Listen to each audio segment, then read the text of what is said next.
وبشكر بجد، ويعني بحب من كل قلبي الناس اللي بتدعمني وبتشوف القناة وبتعلق عندي.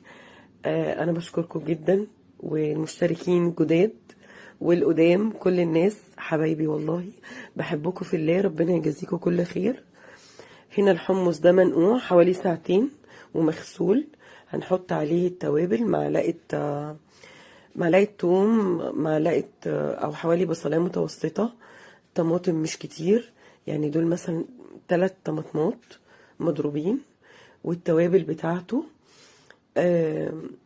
ملح وفلفل، كمون، كزبرة، بابريكا، نحطها على الحمص يغلي بقى مع نفسه. شايفين لون البصل عامل ازاي ومقرمش؟